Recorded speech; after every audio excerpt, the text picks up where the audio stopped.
এই মুহূর্তে রয়েছে রাজ্যের সমস্ত কৃষকদের জন্য বড় খুশির খবর। আজ থেকে কৃষক বন্ধু প্রকল্পের টাকা দেওয়া শুরু হলো। তো এই মুহূর্তে কোন কোন কৃষকদের অ্যাকাউন্টে টাকা ঢুকতে শুরু করেছে এবং সমস্ত কৃষকরা কবে থেকে পাবে কৃষক বন্ধু প্রকল্পের প্রথম কিস্তির টাকা, অর্থাৎ 2025 সালের প্রথম কিস্তির টাকা, এবং কৃষক বন্ধু প্রকল্পে নতুন যে নির্দেশিকা জারি করা হয়েছে সেই সম্বন্ধে বিস্তারিত আলোচনা করা হয়েছে আজকের এই ভিডিওটিতে। তাই ভিডিওটি স্কিপ না করে সম্পূর্ণ দেখুন এবং আপনি যদি চ্যানেলে প্রথমবার ভিজিট করেন তাহলে অবশ্যই চ্যানেলটি সাবস্ক্রাইব করে রাখুন। তো চলুন কৃষক বন্ধু প্রকল্প নিয়ে নতুন কি আপডেট রয়েছে সেই সম্বন্ধে বিস্তারিত তথ্যগুলি জেনে নেওয়া যাক। বাংলার কৃষকদের উন্নয়নের লক্ষ্যে মাননীয় মুখ্যমন্ত্রী মমতা বন্দ্যোপাধ্যায় একাধিক প্রকল্প চালু করেছেন। তার মধ্যে একটি অন্যতম জনপ্রিয় প্রকল্প হলো কৃষক বন্ধু প্রকল্প। এই প্রকল্পের মাধ্যমে কৃষকদের চাষের কাজে সহায়তা করার জন্য বছরে 2টি কিস্তিতে টাকা দিয়ে আর্থিকভাবে সহায়তা করে থাকেন পশ্চিমবঙ্গ রাজ্য সরকার।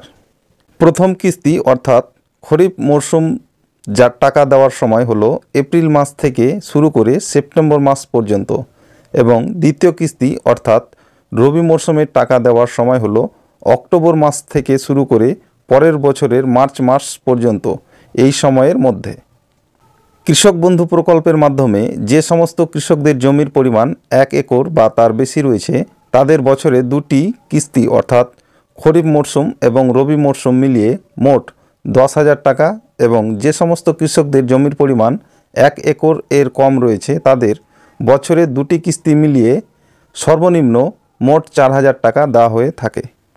এছাড়াও এই প্রকল্পে নথিভুক্ত 18 থেকে 60 বছর বয়সের কোনো কৃষকদের অকাল মৃত্যু হলে তার পরিবারের ক্ষতিপূরণ বাবদ 2 লক্ষ টাকা অনুদান দেওয়া হয়ে থাকে।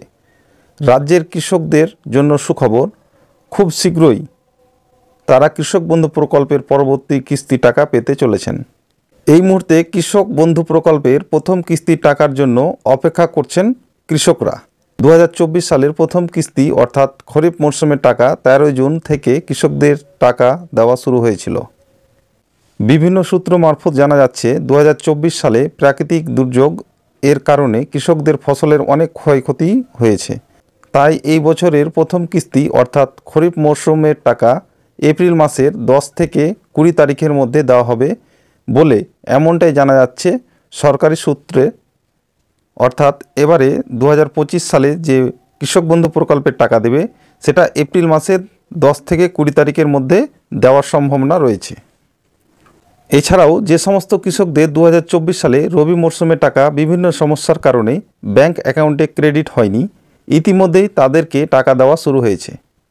কিন্তু যে সমস্ত কৃষকদের স্ট্যাটাসের ঘরে ট্রানজ্যাকশন সাকসেস দেখাচ্ছে কিন্তু কোনো কারণে টাকা ক্রেডিট হয়নি, তাদের টাকা দেওয়া হবে না।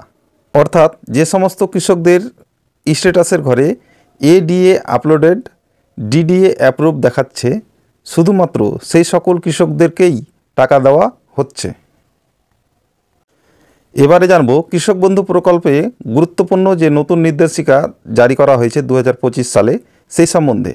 তো এখানে নাম্বার 1 যেটা বলা হচ্ছে যে সমস্ত কৃষকদের পেমেন্ট স্ট্যাটাসের ঘরে কেবিআইডি নাম্বার এবং আধার নাম্বার দেখাচ্ছে না তাদের অবশ্যই ব্লক অফিস বা বিডিও অফিসে গিয়ে আধার সংযুক্তিকরণের ফর্ম পূরণ করে জমা করতে হবে। জমা করার সময় অবশ্যই আধার কার্ডের সাথে মোবাইল নাম্বার লিঙ্ক করে রাখতে হবে এবং ভোটার কার্ড ও আধার কার্ড অরিজিনাল সহ জেরক্স করে তাতে নিজের স্বাক্ষর করে জমা করতে হবে। জমা করার পর 7 দিনের মধ্যে আবার পুনরায় স্ট্যাটাসের ঘরে আধার নম্বর এবং কেবিআইডি নম্বর চলে আসবে। দ্বিতীয়ত, যে সকল কৃষকদের স্ট্যাটাসের ঘরে ডিলেট ফার্মার দেখাচ্ছে তাদের পুনরায় নতুন করে আবার জমির সমস্ত নথিপত্র সহ ফর্ম জমা করতে হবে। তৃতীয়ত, প্রত্যেক কৃষক প্রতি 6 মাস পর পর ব্যাংকে গিয়ে ব্যাংক অ্যাকাউন্ট নাম্বারের সাথে ইকেওয়াইসি চেক করে নিতে হবে। প্রত্যেক কিস্তিতে দেখা যায় এই ইকেওয়াইসি না থাকার কারণে অনেক কৃষকরাই টাকা পান না।